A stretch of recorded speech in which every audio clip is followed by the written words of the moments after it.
நம்மளை சுற்றி இருக்கக்கூடிய இயற்கையை தொடர்ந்து உன்னிப்பாக கவனிச்சா பலவிதமான அதிசயங்களையும் பழங்காலத்தைச் சேர்ந்த அரிய பொருட்களையும் கண்டுபிடிக்க முடியும்.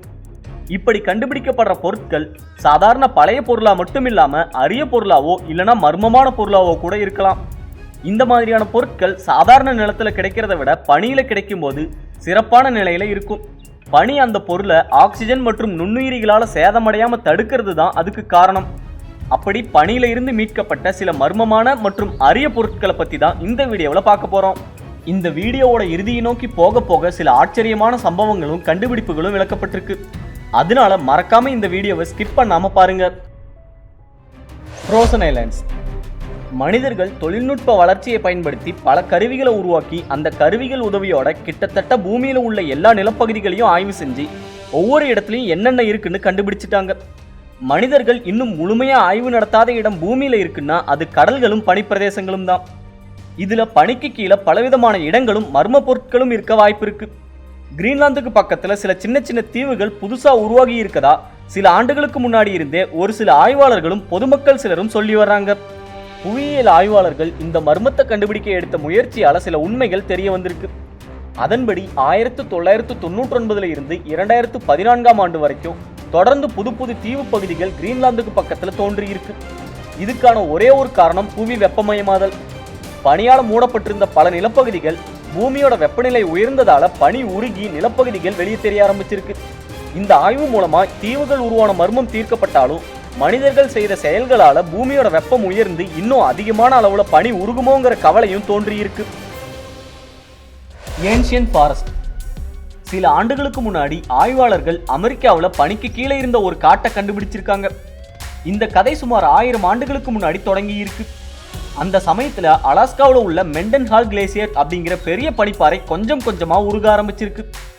பல ஆண்டுகளா அந்த பனிப்பாறை உருகி கடந்த சில ஆண்டுகளுக்கு முன்னாடி பனிப்பாறைக்கு உள்ளே இருந்த மரங்கள் வெளியே தெரிய ஆரம்பிச்சிருக்கு. அப்போதான் மெண்டன்ஹால் பனிப்பாறை ஆய்வாளர்களோட கவனத்தை ஈர்த்திருக்கு. அந்த மரங்கள் இருந்தது தெரிய வந்ததுக்கு அப்புறமா தான் நிறைய ஆய்வாளர்கள் அந்த இடத்துக்கு வந்து ஆய்வுகளை தொடங்கி இருக்காங்க. அங்க நடத்தப்பட்ட ஆய்வு மூலமா மெண்டன்ஹால் பனிப்பாறைக்குள்ள இருந்த மரங்கள் சுமார் 20,000 ஆண்டுகள் பழமையானவைன்னு தெரிய வந்திருக்கு. கூடவே அந்த இடத்துல ஒரு பெரிய காடு இருந்ததுக்கான தடயங்களும் கிடைச்சிருக்கு. இதனால அந்த இடத்துல சுமார் 20,000 ஆண்டுகள் அல்லது அதுக்கும் முன்னாடி ஒரு பெரிய காடு இருந்ததும் அதுக்கப்புறமா பூமியில ஏற்பட்ட காலநிலை மாற்றத்தால அந்த காடு பனியால மூடப்பட்டிருக்கலாம் அப்படின்னு உறுதியாகி இருக்கு. எதிர்காலத்துல மொத்த பனிப்பாறையும் உருகி குறிப்பிட்ட அந்த பழைய காடு மொத்தமா வெளியே வரவும் வாய்ப்பு இருக்கு. அப்படி நடக்கும்போது பூமியை பத்தின இன்னும் கூடுதல் தகவல்கள் தெரிய வரும். Ancient plant. விலங்குகள் காலம் போக போக ஒரு நிலையில இருந்து இன்னொரு நிலைக்கு பரிணாம வளர்ச்சி அடைகிறத பத்தி பல இடங்கள்ல கேள்விப்பட்டிருப்போம். ஆனா இந்த பரிணாம வளர்ச்சி விலங்குகளுக்கு மட்டும் சொந்தமான நிகழ்வு கிடையாது. தாவரங்கள்லையும் கூட பரிணாம வளர்ச்சி நடைபெறும். அப்படிப்பட்ட ஒரு நிகழ்வு தான் இது. 2012 ஆண்டு ரஷ்யாவை சேர்ந்த ஒரு ஆய்வாளர்கள் குழு பனியில உறைந்து படிமமா கண்டுபிடிக்கப்பட்ட ஒரு தாவரத்தை மறுபடியும் வளர வச்சிருக்காங்க. குறிப்பிட்ட அந்த தாவரம் பனியில உறைந்திருந்ததால தாவரத்தோட சில திசுக்கள் அழியாம உயிரோடையே இருந்திருக்கு. அந்த திசுக்கள் மூலமா தான் தாவரத்தை மறுபடியும் வளர வச்சிருக்காங்க. மறு உருவாக்கம் செய்யப்பட்ட அந்த தாவரம் அடுத்த சில மாதங்கள்ல பெரிய செடியா வளர்ந்து வெள்ளை நிறத்துல பூக்கள் பூத்திருக்கு. அந்த பூக்கள் காய்ந்த பிறகு அதுல இருந்த விதைகளை எடுத்து இன்னும் அதிகமான அளவுல அந்த தாவரத்தை வளர வச்சிருக்காங்க. இதுக்கு பனி ஒரு முக்கிய பங்கா இருந்திருக்கு. ஒருவேளை பனி இல்லாம இருந்திருந்தா சில நாட்கள்லயே அந்த பழைய தாவரத்தோட திசுக்கள் அழிஞ்சு போயிருக்கும். அழிவுல இருந்து மீட்கப்பட்ட அந்த தாவரம் இப்போ உள்ள தாவரம் மாதிரி இல்லாததால அது எந்த குடும்பத்தை சேர்ந்தது, எந்த காலத்துல பூமியில வாழ்ந்திருக்கும் போன்ற தகவல்களை கண்டுபிடிக்க ஆய்வாளர்கள் முயற்சி செஞ்சு வர்றாங்க. Viking sword. வடதுருவத்துக்கு பக்கத்துல இருக்கக்கூடிய சில இடங்கள் வடதுருவம் மாதிரியே பனியால உறைந்து காணப்படும். ஆனா அந்த இடங்கள்ல மக்கள் பல 100 ஆண்டுகளா வசித்து வர்றதால பழங்கால மக்கள் விட்டுட்டு போன பல பொருட்கள் அங்க இருக்க வாய்ப்பு இருக்கு. அதுக்கு ஒரு உதாரணம் தான் இந்த நிகழ்வு. நார்வேயை சேர்ந்த சில வேட்டையர்கள் மான்களை வேட்டையாட அங்க உள்ள பனியால சூழ்ந்த ஒரு மலைப்பகுதிக்கு போயிருக்காங்க. அப்போ அந்த மலையோட உயரமான ஒரு பகுதியில பழைய வித்தியாசமான வாள் இருந்ததை பார்த்து அதை வீட்டுக்கு எடுத்துட்டு வந்திருக்காங்க. அந்த வாளை பத்தி முழுமையா தெரிஞ்சுக்கிறதுக்காக சில வரலாற்று அறிஞர்கள் கிட்ட கொண்டு போய் காட்டியிருக்காங்க. வரலாற்று ஆய்வாளர்கள் குறிப்பிட்ட அந்த பழைய வாளை சோதிச்சு பார்த்துட்டு இது 1000 ஆண்டுகள் பழமையான வைக்கிங் இன மக்கள் பயன்படுத்தின வாளா இருக்கலாம் அப்படின்னும், இதை பயன்படுத்தின நபர் இந்த வாள் தேவையில்லைன்னு தூக்கி வீசி இருக்கலாம், இல்லைன்னா அந்த மலைப்பகுதிக்கு வரும்போது தொலைஞ்சு போயிருக்கலாம் அப்படின்னு சொல்லியிருக்காங்க. அதே நேரத்தில் குறிப்பிட்ட அந்த மலைப்பகுதியில் வைக்கிங் மக்கள் அதிக அளவில் வாழ்ந்திருக்க கூட வாய்ப்பு இருக்கு. எது எப்படி இருந்தாலும் அந்த பழைய வாள் பனியால சூழப்பட்டிருந்ததால அதிக அளவு சேதமடையாம ஓரளவுக்கு நல்ல நிலையில இருந்திருக்கு. ஆந்த்ராக்ஸ். பனி பல பொருட்களை அழியாம பாதுகாக்குது. பனியில நல்ல பொருட்கள் தான் பாதுகாப்பா இருக்கும்னு எந்த விதியும் இல்லை. சில நேரங்களில் மனிதர்களுக்கு தீங்கு விளைவிக்கக்கூடிய கொடிய வைரஸ்களும் பாக்டீரியாக்களும் கூட காலங்களை கடந்து பனியில பாதுகாப்பா இருக்கும். ரஷ்யாவில் உள்ள சைபீரியா பகுதி ஒரு பனிப்பிரதேசம். அங்க ஒரு ரெயின்டீர் வகை மான் பல ஆண்டுகளுக்கு முன்னாடி ஆந்த்ராக்ஸ் நோயோட இறந்து பனியில புதைஞ்சு போயிருக்கு. 2016ஆம் ஆண்டு புவி வெப்பமயமாதலால சைபீரியாவில் இருந்த பனி உருகி குறிப்பிட்ட அந்த மானோட உடல்ல இருந்த ஆந்த்ராக்ஸ் வைரஸ் மறுபடியும் பரவ ஆரம்பிச்சிருக்கு. இதனால சுமார் 75 ஆண்டுகளா ஆந்த்ராக்ஸ் பாதிப்பு இல்லாம இருந்த சைபீரியாவில் மறுபடியும் ஆந்த்ராக்ஸ் பாதிப்பு ஏற்பட்டிருக்கு. இதனால அடுத்த சில மாதங்கள்ல நூற்றுக்கணக்கான ரெயின்டீர் வகை மான்களும் 12 வயது சிறுவன் உட்பட 20 மனிதர்களும் இறந்து போனாங்க. இந்த உயிரிழப்புகள் எல்லாத்துக்குமே மறைமுகமான விதத்துல மனிதர்களும் மனிதர்களோட செயல்களும் தான் முக்கியமான காரணம். பேபி மேமூத். ரஷ்யாவை சேர்ந்த ஒரு வேட்டைக்காரர் மற்றும் கலைமான் பண்ணை நடத்தி வந்த நபர் தான் யூரி குடி. 2007ஆம் ஆண்டுல ஒரு நாள் யூரியும் அவரோட 3 மகன்களும் சேர்ந்து ஏமல் பெனின்சுலா பகுதியில பனிக்கு கீழே புதைந்திருந்த ஒரு ஊளி மேமூத் குட்டியோட உடலை கண்டுபிடிச்சிருக்காங்க. அதை என்ன செய்யறதுன்னு தெரியாத யூரி அதை பத்தி தெரிஞ்சுக்கிறதுக்காக சுமார் 240 கிலோமீட்டர் தொலைவில் வாழ்ந்து வந்த அவரோட நண்பரை நேரில் சந்திச்சு ஐடியா கேட்டிருக்காரு.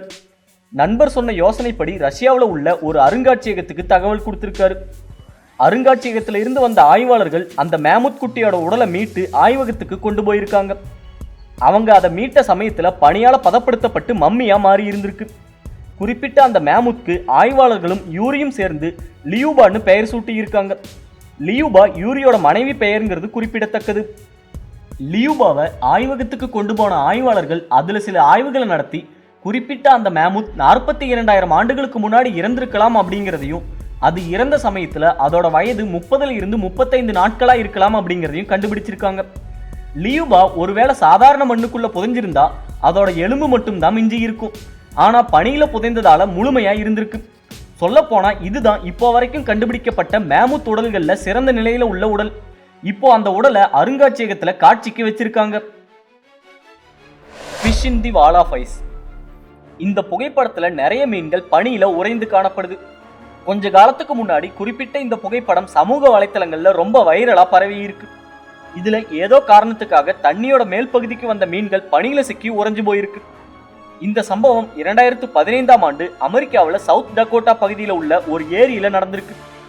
ஆனா எதனால இப்படி மீன்கள் பனியில உறைஞ்சதுன்னு சரியா தெரியல.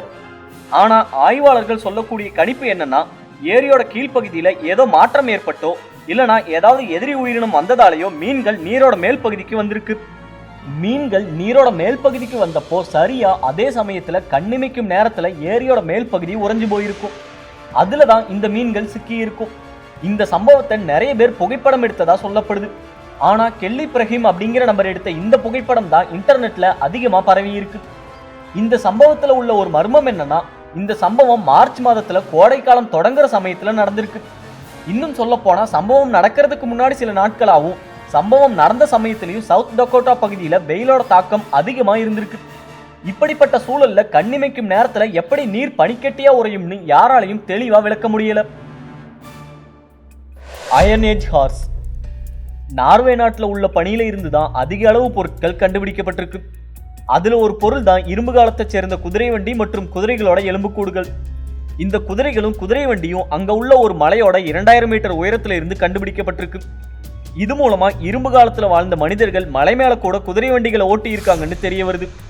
குறிப்பிட்ட அந்த பனிமலையில பனி உருக ஆரம்பிச்சதுல இருந்து ஆய்வாளர்கள் அந்த பனியில இருந்து வெளிவந்த பல சின்ன சின்ன பொருட்களை மீட்டிருக்காங்க. அந்த ஆய்வாளர்களை ஆச்சரியத்தில் ஆழ்த்தும் வகையில தான் குதிரைகளோட எலும்புக்கூடுகளும் குதிரை வண்டியும் கிடைச்சிருக்கு. ஆனா அந்த பொருட்கள் ரொம்ப பழையதுங்கிறதால வெயிலால பாதிக்கப்பட வாய்ப்பு இருக்கு.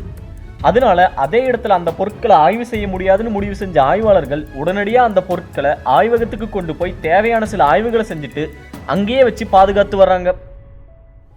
பனிக்குள்ள புதைந்து மறுபடியும் மீட்கப்பட்ட பொருட்களும் தாவரங்களும் சில சின்ன விலங்குகளும் ஒரு சிலருக்கு சாதாரணமா தெரியலாம். ஆனா கண்டிப்பா இப்போ பார்க்க போற நிகழ்வு சாதாரணமா தெரியாது. இந்த நிகழ்வுல மனிதர்களே பனியில புதைந்த நிலையில மீட்கப்பட்டிருக்காங்க. அந்த உடல்களும் பனிக்குள்ள பாதுகாப்பா பல ஆண்டுகளுக்கு இருந்திருக்கு. இன்கேன் சாக்ரிஃபைஸ் விக்டிம்ஸ். பழங்கால வாழ்க்கை முறை சில விஷயங்கள்ல இன்றைய நவீன வாழ்க்கை முறையிலிருந்து பின்தங்கி இருந்தாலும் அந்த கால மக்கள் இந்த கால மக்களை விட கண்டிப்பா மகிழ்ச்சியாகவும் நிம்மதியாகவும் தான் வாழ்ந்திருப்பாங்க. ஆனா சில நேரங்கள்ல அவங்களோட பழக்க வழக்கங்களும் தண்டனைகளும் ரொம்ப கொடூரமானதாகவும் காரணமே இல்லாம பலரோட உயிர்களை எடுக்கிறதாகவும் இருக்கும். அப்படிப்பட்ட ஒரு மோசமான நடைமுறை தான் இன்கா கலாச்சாரத்துல பின்பற்றப்பட்டு வந்திருக்கு. அதன்படி இன்கா இன மக்கள் காப்பாஹூச்சான்னு சொல்லப்படுற ஒரு மோசமான நடைமுறையை பின்பற்றி இருக்காங்க. அந்த முறையில அவங்க இனத்துல இருந்த சிறந்த மற்றும் அறிவாளியான சில சிறுவர்களை தேர்வு செஞ்சு அந்த சிறுவர்களை கடவுளுக்கு பலி கொடுத்திருக்காங்க. இந்த நடைமுறை இயற்கை சீற்றம் ஏற்படும் போது அதுல இருந்து தப்பிக்கிறதுக்காகவும் மக்கள் ஒன்று கூடி கடவுளுக்கு நன்றி செலுத்தும் போதும் பின்பற்றப்பட்டதா சில வரலாறுகள் இருக்கு. இதை கேட்கும் போதே இது முட்டாள்தனம் அப்படின்னும் பொய்யான வரலாறா இருக்கலாம் அப்படின்னு தோணலாம். ஆனா இதுக்கு சில ஆதாரங்கள் இருக்கு. இன்கா இன மக்கள் வாழ்ந்த இடங்கள்ல ஒன்றான அர்ஜென்டினாவில் உள்ள ஒரு பனி சூழ்ந்த எரிமலையில இருந்து 1999ஆம் ஆண்டுல 3 குழந்தைகளோட சடலங்களை ஆய்வாளர்கள் மீட்டிருக்காங்க. அந்த சடலங்கள் புதைக்கப்பட்ட இடம் பனி சூழ்ந்த பகுதிங்கிறதால அந்த உடல்கள் பாதுகாப்பா இருந்திருக்கு. அதனால ஆய்வாளர்களால அந்த 3 சடலங்கள்லையும் சில ஆய்வுகளை நடத்த முடிஞ்சிருக்கு. அந்த ஆய்வு முடிவுகள் படி 3 குழந்தைகளும் இயற்கையா இறக்கல. சுமார் 500 ஆண்டுகளுக்கு முன்னாடி வேணும்னே யாரோ அவங்களுக்கு மயக்க மருந்து அல்லது போதைப் பொருளை கொடுத்து சுயநினைவை இழக்க வச்சு பனியில புதைச்சிருக்காங்க. அப்படிதான் அந்த 3 சிறுவர்களும் இறந்திருக்காங்க. அதனால காப்பாஹூச்சா வழக்கம் உண்மைன்னு நிரூபணமாகி இருக்கு. இப்போ அந்த 3 சிறுவர்களோட உடல்களையும் அர்ஜென்டினாவில் உள்ள ஹை மவுண்டைன் ஆர்கியாலஜி மியூசியம்ல வச்சிருக்காங்க. தி மிஸ்ஸிங் கப்புள். ஒரு மனிதன் காணாம போய் 75 ஆண்டுகளுக்கு பிறகு கண்டுபிடிக்கப்பட்டா அந்த நேரத்துல உங்க மனநிலை எப்படி இருக்கும்னு ஒரு நிமிஷம் யோசிச்சு பாருங்க. எப்படி இருந்தாலும் அந்த சூழ்நிலை ரொம்ப மோசமானதாகவும் குழப்பமானதாகவும் தான் இருக்கும். அப்படிப்பட்ட ஒரு நிகழ்வு தான் சுவிட்சர்லாந்துல மார்சலின் மற்றும் பிரான்சின் டுமோலின் தம்பதிக்கு நடந்திருக்கு. இவங்க 2 பேரும் 1942 ஆகஸ்ட் 15ஆம் தேதி காணாம போயிருக்காங்க. இந்த தம்பதிக்கு மொத்தமா 7 குழந்தைகள். அதை தவிர மாடுகளையும் வளர்த்து வந்திருக்காங்க. அதனால அவங்க எங்க வெளியே போனாலும் மாலைக்குள்ள வீடு திரும்பிடுவாங்க. ஆனா சம்பவம் நடந்த அன்னைக்கு ரொம்ப நேரம் ஆகியும் அவங்க வீடு திரும்பல. அதனால 7 குழந்தைகளும் பக்கத்து வீட்டுக்காரங்களும் சேர்ந்து 2 பேரையும் தேடி இருக்காங்க. அப்பவும் அவங்கள கண்டுபிடிக்க முடியல. சுமார் 75 ஆண்டுகளுக்கு அப்புறமா 2017ஆம் ஆண்டு சுவிட்சர்லாந்துல உள்ள ஒரு பனிமலைக்கு பனிசறுக்கு செய்ய போன சிலர் 2 உடல்கள் பனியில பாதி புதைந்த நிலையில இருந்ததை பார்த்திருக்காங்க. அந்த உடல்கள்ல இருந்த ஆடைகள் மூலமா அந்த உடல்கள் 50-60 ஆண்டுகளுக்கு முன்னாடி வாழ்ந்தவங்கன்னு கருதி உள்ளூர் அதிகாரிகளுக்கு தகவல் கொடுத்திருக்காங்க. அதிகாரிகள் அங்க வந்து பார்த்துட்டு அந்த உடல்கள் காணாம போன மெர்சலின் மற்றும் பிரான்சின் தான் உறுதி செஞ்சிருக்காங்க. அப்பவும் அந்த உடல்கள் எந்த சேதமும் அடையாம முழுமையா தான் இருந்திருக்கு. அவங்க குழந்தைகள் 7 பேரும் அவங்களோட பெற்றோருக்கு 75 ஆண்டுகளுக்கு அப்புறமா இறுதி சடங்குகளை செஞ்சிருக்காங்க. இந்த வீடியோ உங்களுக்கு பிடிச்சிருந்தா லைக் பண்ணுங்க, ஷேர் பண்ணுங்க, உங்க கருத்துக்களை கமெண்ட் பண்ணுங்க. மறக்காம சப்ஸ்கிரைப் பண்ணாதவங்க சப்ஸ்கிரைப் பண்ணுங்க. நன்றி, வணக்கம்.